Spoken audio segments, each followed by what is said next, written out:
Good evening. खुश रहो, स्वस्थ रहो, सभी को एक एक मौला आशीर्वाद।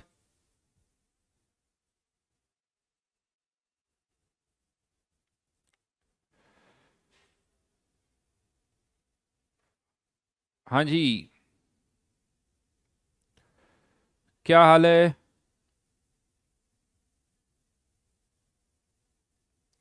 बढ़िया। Very good evening. तो लास्ट क्लास में हमने, अच्छा तो ओके, उससे पहले thank you for your kind wishes. बहुत बहुत बहुत धन्यवाद।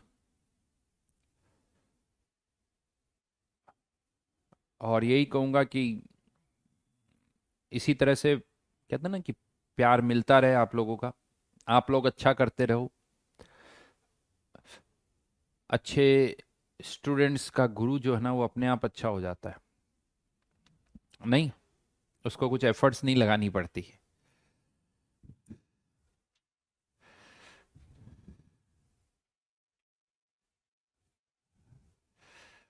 राइट। तो इसलिए आई विश कि आप और अच्छा करो और अच्छे बनो और मेहनत करो।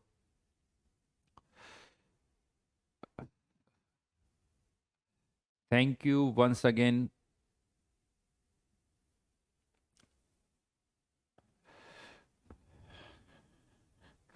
हार्ड कॉपी कब मिलेगी यार, उसका आइडिया नहीं है बेटा, गलत जगह पूछ रहे हो। अच्छा, आप लोगों ने थोड़ा कुछ पढ़ा क्या? मैंने कहा था ना, H.C. वर्मा से कहीं से थोड़ा बहुत कुछ पढ़ना। रिफ्लेक्शन, रिफ्रैक्शन, इंटरफेरेंस, मैंने कुछ वीडियोस भी दिखाए थे आपको। रिफ्रैक्शन का भी वीडियो दिखाया था, रिफ्लेक्शन का भी दिखाया था।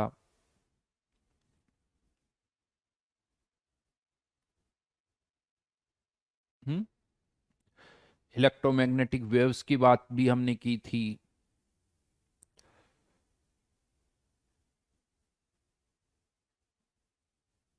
बहुत बढ़िया जी, बहुत बढ़िया। ओह, पूरा H.C. वर्मा पढ़ लिया ओजस्वी ने। बहुत बढ़िया जी।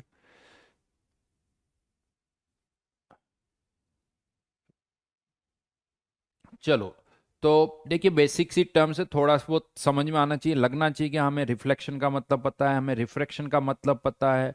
ये हमने देखा भी है तो उससे थोड़ा आइडिया भी हमें लग गया।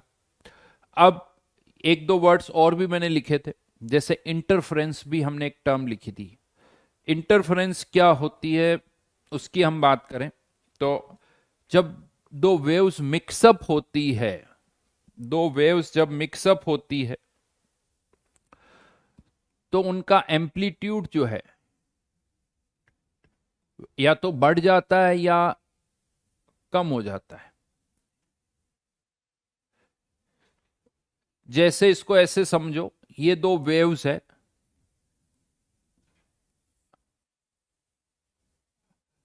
ये दो, एक वेव इस तरह से है, या आप लेट से यू मान के चलो कि एक स्ट्रिंग है और इसमें हमने क्या किया, एक हम्प जनरेट किया। एक ही स्ट्रिंग है बट दो जगह मैं बना रहा हूं। एक ही स्ट्रिंग है, यहां से आप में से किसी एक ने एक हम्प जनरेट किया और इस एंड से भी किसी ने एक हम्प जनरेट किया। रस्सी में आपको पता है हम जनरेट होगा तो ये इस तरह से रस्सी ऊपर नीचे होते हुए वो हम आगे से आगे मूव करता है। तो जब ये दोनों हम्स एक जगह पर आते हैं तो दो सिचुएशन बनती है। ऐसा हो सकता है, ऐसा हो सकता है ये, इस हम्प की हाइट ज्यादा है, इस हम्प की हाइट कम है। तो ऐसा हो सकता है कि जब ये दोनों एक दूसरे के पास में आए ये हम्प, तो उस मोमेंट पर ये वाला हम्प भी इस पार्ट को, ये वाला हम्पी इस पार्ट को ऊपर उठाना चाहता है, ये वाला हम्पी इस पार्ट को ऊपर उठाना चाहता है। तो इन दोनों का नेट रिजल्ट पता है क्या होगा? इन दोनों का नेट रिजल्ट क्या होगा कि इस हम्प की हाइट और ज्यादा बढ़ जाएगी, यहां पर रस्सी के हम्प्स की हाइट और ज्यादा बढ़ जाएगी।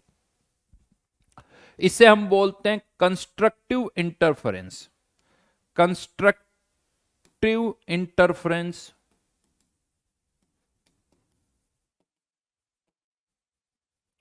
बट ऐसा भी हो सकता है, ऐसा भी हो सकता है कि जब ये दोनों हम्प्स एक दूसरे के पास में आए तो एक हम्प इस रस्सी को नीचे की तरफ लेके जाना चाहता है और एक इसको ऊपर की तरफ लेने जाता है। तो यहां पर क्या होगा, नेट रिजल्ट जो है वो छोटा हो जाएगा, यानी सबट्रैक्ट हो जाएंगे। ये ऊपर ले जाना चाहता है, ये नीचे, ये ज्यादा, इसीलिए नेट ऊपर रहेगा, लेकिन यहां हाइट बढ़ गई थी, यहां हाइट क्या हो गई, कम हो गई। इसे क्या बोला जाता है, डिस्ट्रक्टिव इंटरफेरेंस।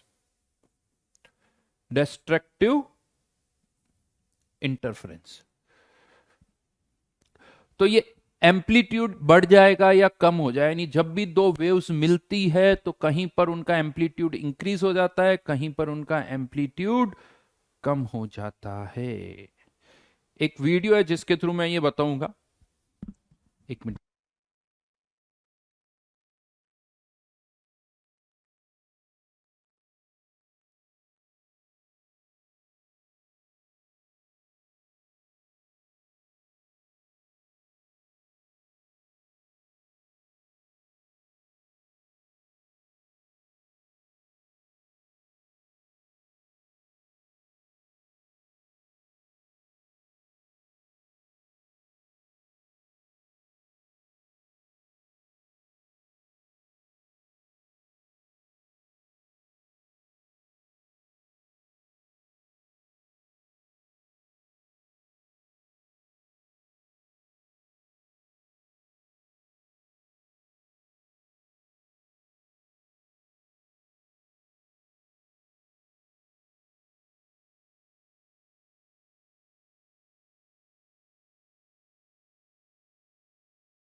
ना, हो क्या रहा है, एक ये वाली वेव जा रही है, यहां से देखना, एक ये ग्रीन कलर वाली वेव है, और ये जो है वो इनका रिजल्टेंट है, रिजल्टेंट है, राइट।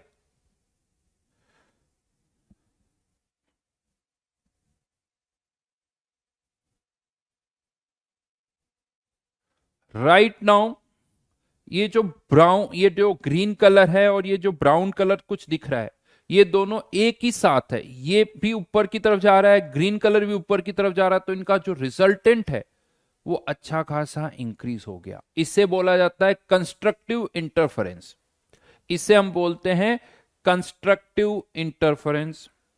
देन अब देखिए हाइट कम होती जा रही है, ये कम हो गई और कम हो गई। अब देख रहे हो आप, फ्लैट हो रहा है, ऑलमोस्ट फ्लैट।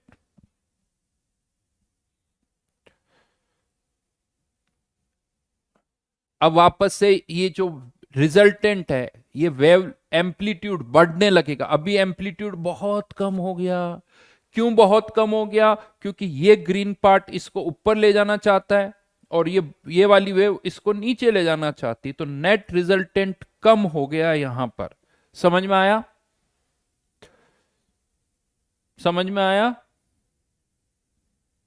ये बड़ा सिंपल सा लॉजिक है। रस्सी के एक एंड से आप उसको पुश कर रहे हो, हम्प्स क्रिएट कर रहे हो, सामने से कोई और हम्प्स क्रिएट कर रहा है, जब वो दोनों हम्प मिलते हैं तो हो सकता है कि वहां से हम्प की जो हाइट है वो और बढ़ जाए, या ऐसा भी हो सकता है कि वो कम हो जाए,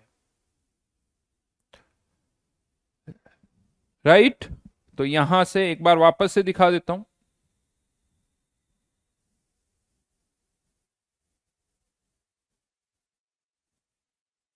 यहां पर एम्पलीट्यूड बहुत कम है, इसे कह सकते हो डिस्ट्रक्टिव इंटरफेरेंस। यहां पर एम्पलीट्यूड मैक्सिमम हो गया, बहुत ज्यादा एम्पलीट्यूड अच्छा खासा बढ़ गया, क्योंकि ये कंस्ट्रक्टिव इंटरफेरेंस हो रहा है।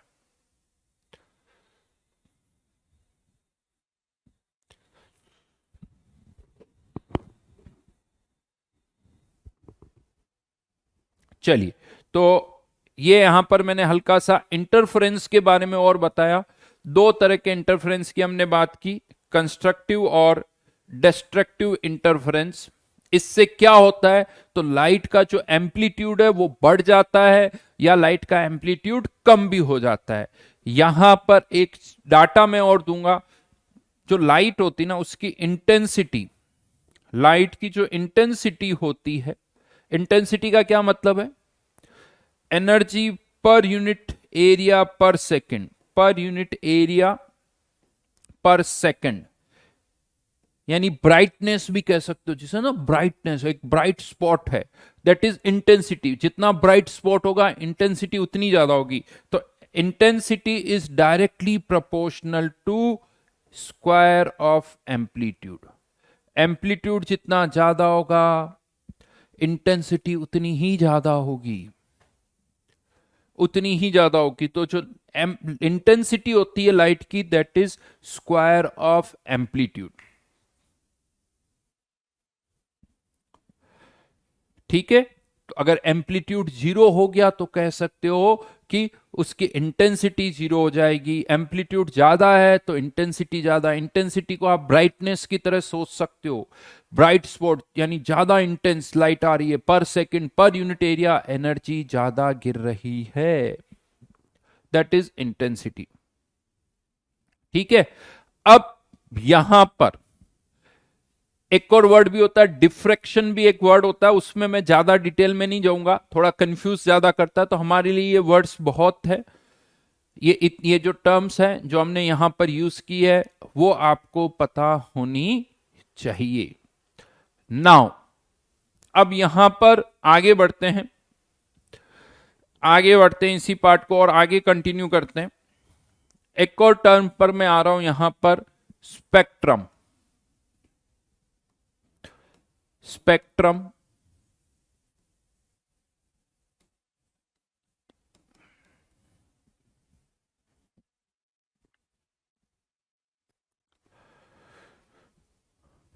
ठीक है, अब स्पेक्ट्रम क्या होता है, जो रेनबो आप देखते हो ना, rainbow is the example of spectrum. अगर एक लाइट हमारे पास आ रही है, सनलाइट से लाइट आ रही, सन से लाइट आ रही है, ट्यूबलाइट भी लाइट एमिट कर रही है, बल्ब भी लाइट एमिट कर रहा है, तो इसमें अलग अलग वेवलेंथ वाले बहुत सारे रेडिएशंस हैं, अलग अलग वेवलेंथ वाले बहुत सारे रेडिएशंस हैं। तो एक बल्ब कौन कौन सी वेवलेंथ वाली लाइट को एमिट कर रहा है, एक ट्यूबलाइट कौन कौन सी वेवलेंथ वाली लाइट को एमिट कर रही है, ये हम कैसे फाइंड आउट करें, तो इसका तरीका है स्पेक्ट्रम। जब आप किसी लाइट को, जब आप किसी लाइट को एक प्रिज्म के थ्रू पास करते हो, एक प्रिज्म के थ्रू जब आप उस लाइट को पास करते हो, तो प्रिज्म क्या करता है,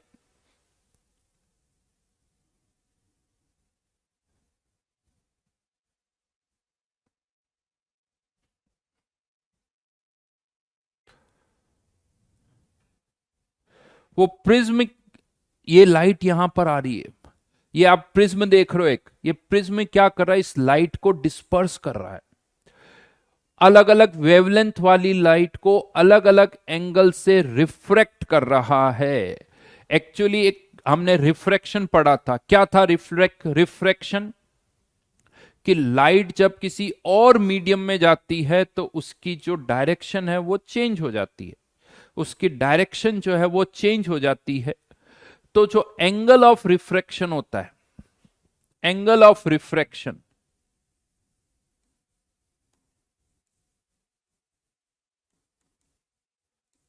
is inversely proportional to wavelength.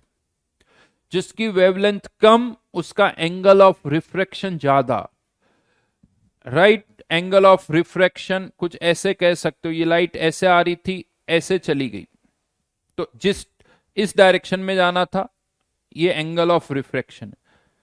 कितना चेंज हो रहा है वो, कितना डेविएट कर रही है लाइट, कितनी ज्यादा डेविएट कर रही है, that is angle of refraction, right. तो यहां पर आप देखो, आपको भी पता रेड की वेवलेंथ ज्यादा होती है तो रेड का एंगल ऑफ रिफ्रैक्शन कम, वायलेट का एंगल ऑफ रिफ्रैक्शन ज्यादा, क्योंकि इसकी वायलेट की वेवलेंथ कम तो एंगल ऑफ रिफ्रैक्शन ज्यादा। अदरवाइज ये लाइट ऐसे जानी चाहिए थी, ऐसे स्ट्रेट लाइन में, लेकिन ये क्या हो रही है, बेंडिंग हो गई, डायरेक्शन इसकी चेंज हो गई, डायरेक्शन जो है वो इसकी बदल गई, राइट। तो यहां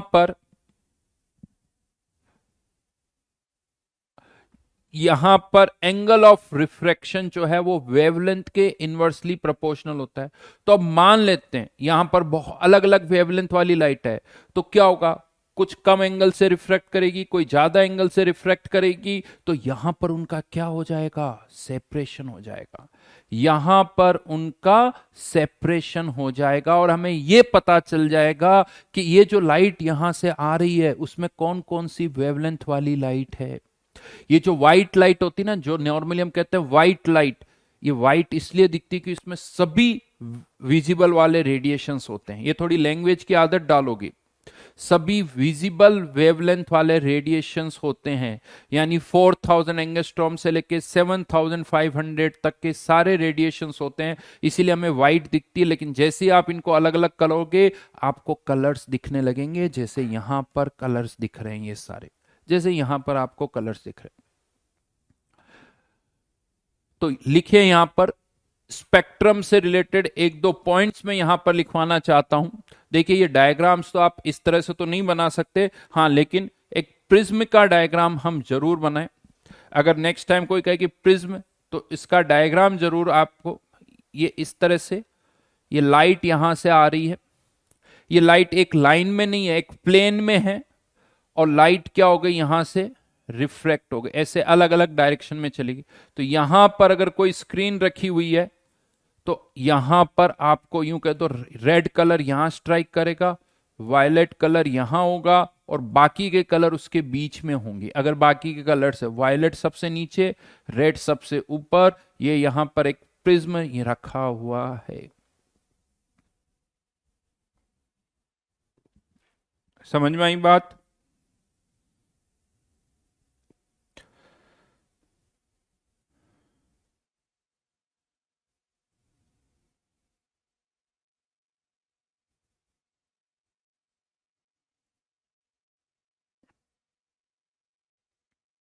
एक दो लाइंस में लिखवा रहा हूं यहां पर, वो लिख लीजिए इससे related.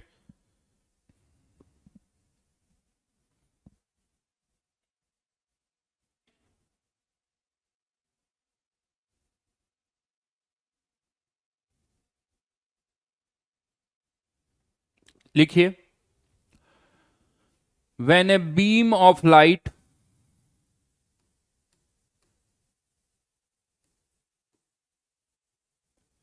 is passed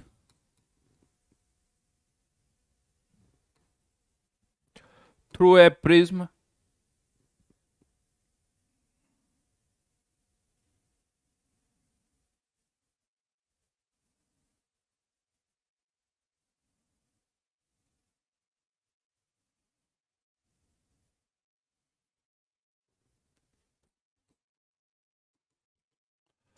it splits the beam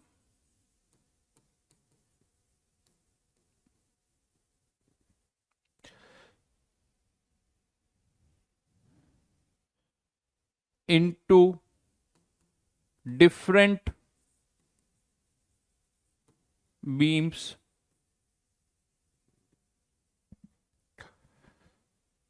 depending upon the wavelength.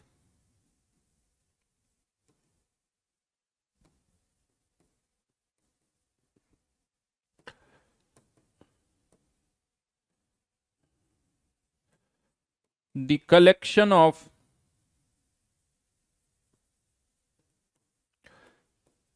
such a dispersed light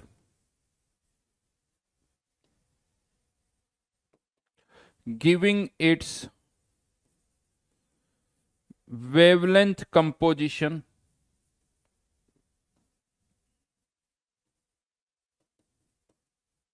is called spectrum.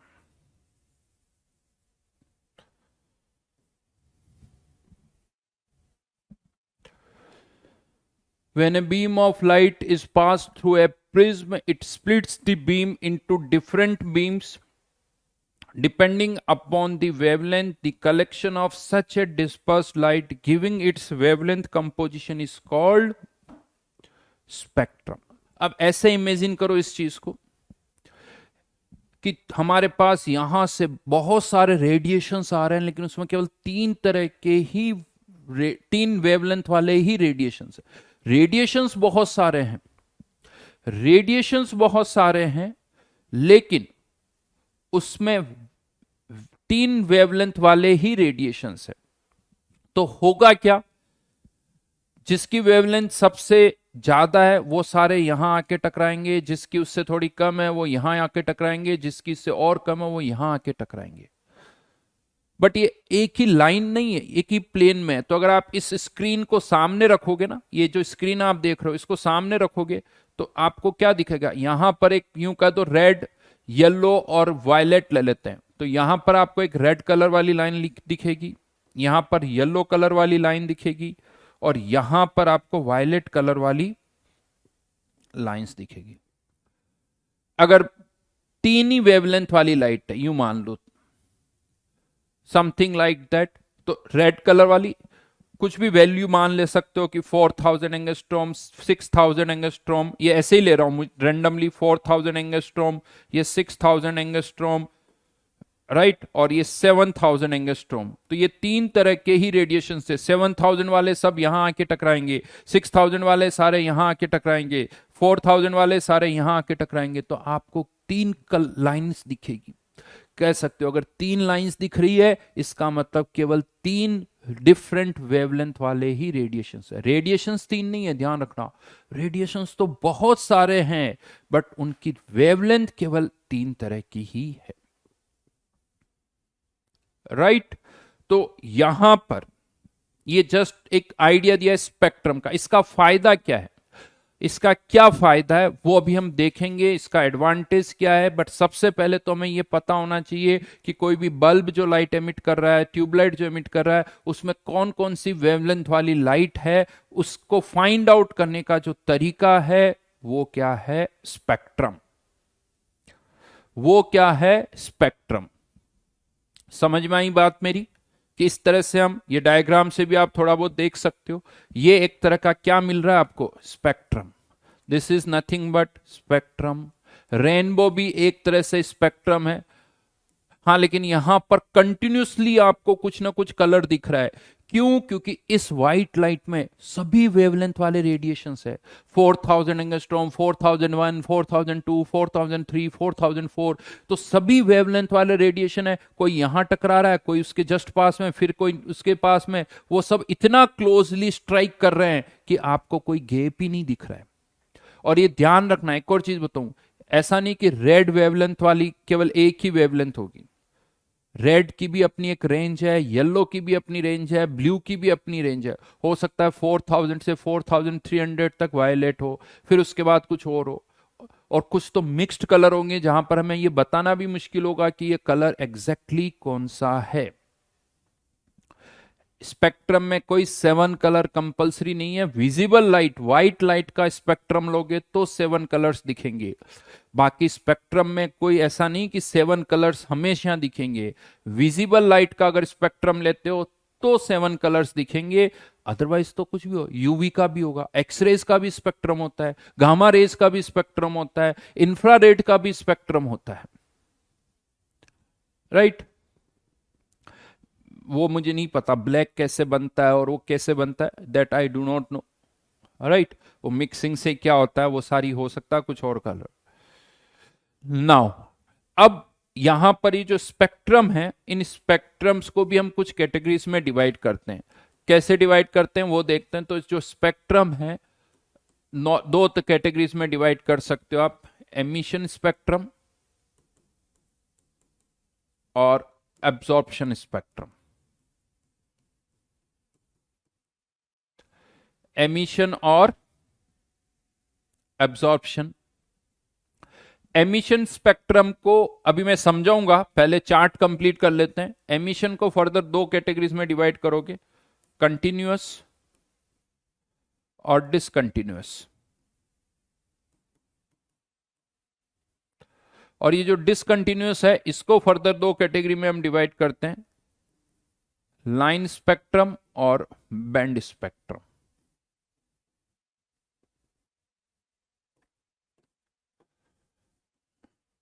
चलिए वन बाय वन करके इनको समझते हैं।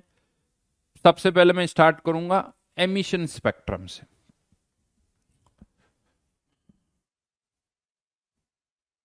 ठीक है,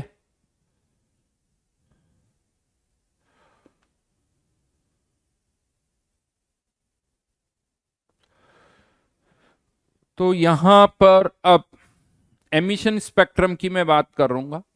वर्ड एमिशन कहां से आया? तो अगर किसी एमिटेड लाइट को आप प्रिज्म के थ्रू पास कर रहे हो, किसी एमिटेड लाइट को प्रिज्म के थ्रू पास करोगे तो इसे हम कहेंगे emission spectrum.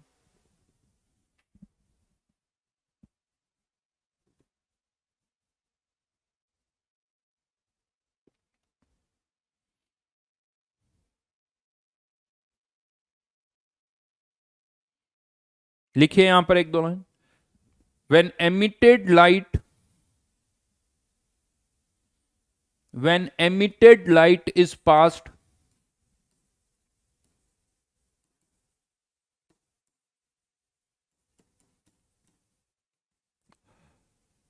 through a prism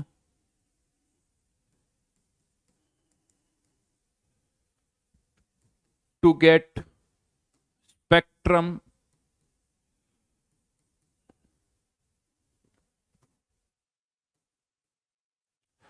it is called emitted spectrum।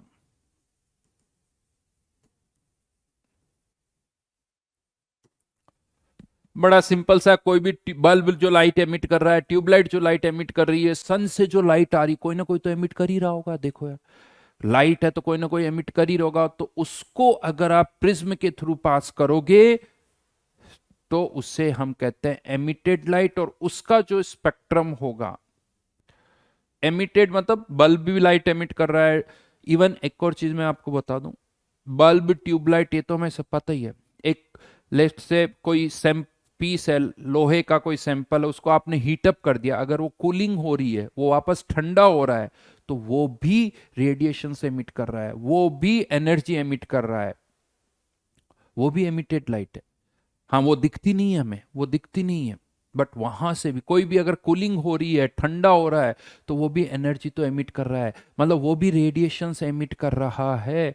तो जैसे एक गैस है, उसको आपने हीटअप करके रख दिया, अब वो अगर ठंडी हो रही है तो वो भी एनर्जी एमिट कर रही है, राइट। उसको प्रिज्म के थ्रू पास करोगे तो उसे हम क्या कहेंगे?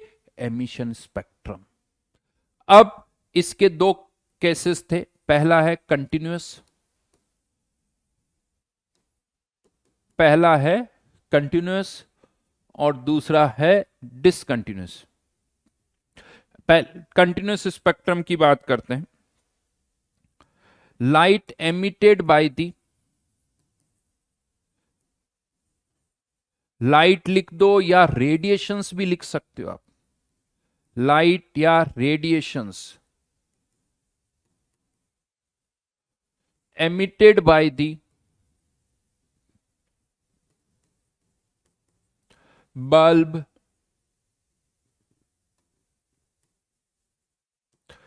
tube light, etc. usually consist of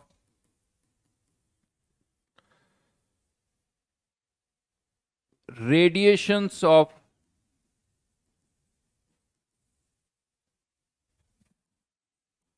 all the wavelength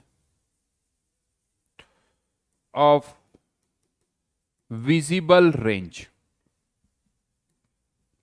all the wavelength of visible range. मतलब क्या हुआ इसका कि 4000 से 7500 एंगस्ट्रॉम तक के सारे वेवलेंथ वाले रेडिएशंस होते हैं। 4000 का भी होगा, 4001, 4002, 4003 सभी के होंगे, right.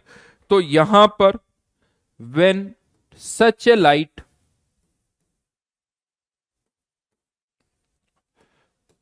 is passed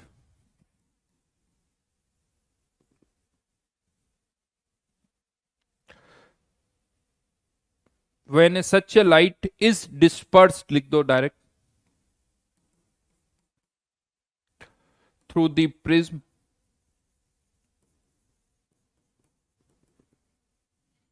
we get continuous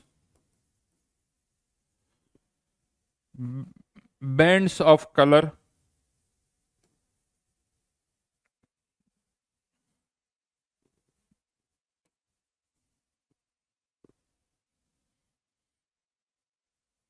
called continuous light.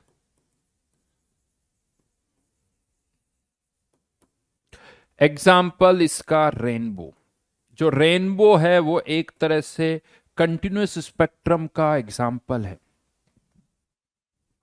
Rainbow है जो कंटिन्यूस स्पेक्ट्रम का एग्जाम्पल है।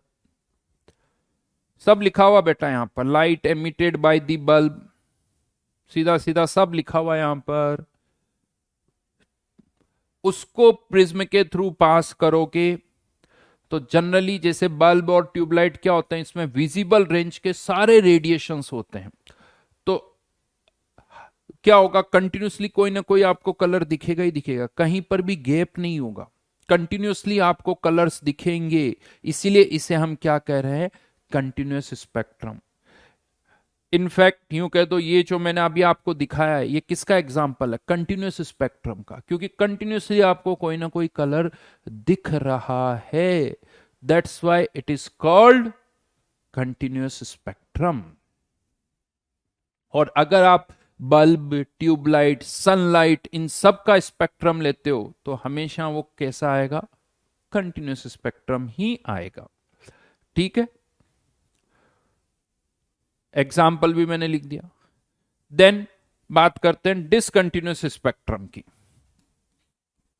डिसकंटिन्यूस स्पेक्ट्रम, इसमें क्या होता है कि अगर मान लो, जनरली क्या होता है, एक कंटेनर में आपने हाइड्रोजन एटम्स भर दिए, हाइड्रोजन गैस भर दी, अब आप उसको हीटअप करके उसको ठंडा होने के लिए छोड़ दो, तो जब वो हाइड्रोजन गैस की कूलिंग होती है ना, तो वो सभी वेवलेंथ वाले रेडिएशन से एमिट नहीं करती। उसमें कुछ 4, 5, 6 पर्टिकुलर वेवलेंथ वाले ही रेडिएशंस होते हैं जिन्हीं के थ्रू वो लाइट यानी एनर्जी एमिट करती है। तो उसको अगर आप प्रिज्म के थ्रू पास करोगे तो आपको कंटिन्यूसली कलर्स नहीं दिखेंगे, एक जगह कलर दिखेगा, फिर गैप आएगा, फिर कलर दिखेगा, फिर गैप आएगा। इसीलिए इसे क्या बोला जाता है, डिसकंटिन्यूस स्पेक्ट्रम। लिखे, when light consisting of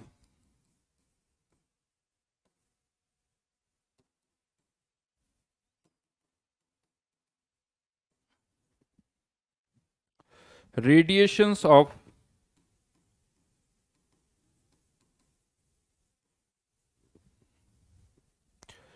few particular wavelength